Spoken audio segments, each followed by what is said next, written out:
Look, I mean, Nick, you're 26, and so it's understandable that your view of history, you keep saying history, a regime change is about history, and the history you give is like 4 years old. Hey guys, I'm out here in Long Island, New York, and I just saw this video of Nick Fuentes getting educated on Iran and Israel. Why, Iran is the bad guy, Iran is Shia, radical Islam, and they are actually not only a threat to Israel, but also to America. Check it out.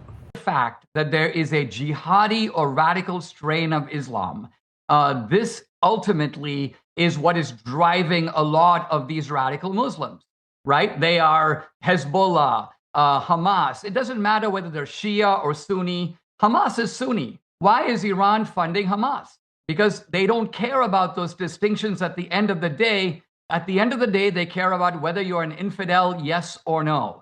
This radical Islam is a global ideology. Look, you can say the mullahs keep saying it, I don't believe it, but you should believe it. They say that they want to have global jihad. They say that they want a global caliphate. They say that they're building up the strength to do it. They're allying with other people who certainly do have nuclear weapons and do have that kind of power. And that's a misunderstanding of Iran. Islam is a conquering force. The Muslims came out of the Arabian desert. How do you think they conquered the Holy Land? They took Jerusalem. They took Syria. They took Jordan. They conquered Iran by force. That's how they got it. They are the occupier of Iran. Okay. As Christians, our New Testament is not a break or a supersession or an abrogation of the Old Testament. It incorporates the entire Old Testament. We don't do the Jewish rites and customs, but we do the Ten Commandments, and that comes out of the Old Christ said, Testament. I have come to fulfill the law, not abolish it. That's right. That's right. The other point about this is that Jews are not into conversion, but Muslims are. Jews, in other words, by and large, are happy to be Jews. They don't really want anyone else to be Jews. They make it really difficult to become a Jew. But on the other hand, Muslims are not only so eager to convert that they want to talk to you about it, but they're perfectly willing to hit you over the head. Well, Islam means submission. It means submission to them. There you go. That's a key difference between Judaism and Islam, which is that Islam will force you and kill you and will in fact kill Muslims who defect from the faith. Look at Salman Rushdie, for example, who still has fatwas on his life. The Jews don't do that kind of thing.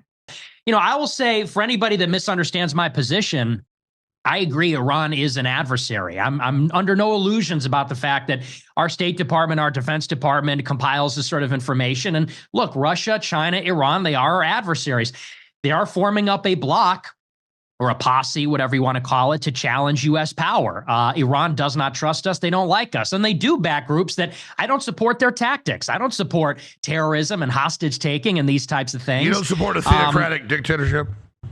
Correct. I don't support. I'm not a Muslim, so I don't support that. Your compass is so narrow that you don't understand that I could give you 40 examples of regime change through history that have all worked out beautifully. Some recent, some more ancient. There was regime change in Spain. Franco fell. Spain became a democracy. You had autocrats all over South America. Those regimes all changed. Many of those countries are much better off as a result.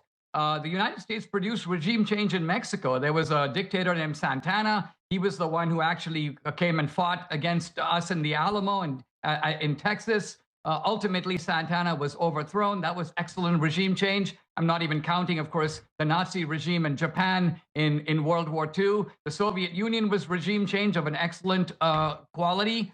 So regime change sometimes works and sometimes it doesn't work. A lot of times it depends kind of on who does it and how. Now, here's... Great job by Dinesh D'Souza there, educating Nick Fuentes, and obviously he's too far gone, but a lot of his followers, the America Firsters, or the America Lasters as I like to call them, talk about how Israel is the problem, and the only reason Iran hates America is because of Israel. Well, I completely disagree. I see it as the exact opposite. The only reason Iran hates Israel, or the main reason, or one of the main reasons, is because Israel is a Western country in the Middle East. Israel is an America, a little America in the Middle East, and they look at it like the little Satan and America being the big Satan.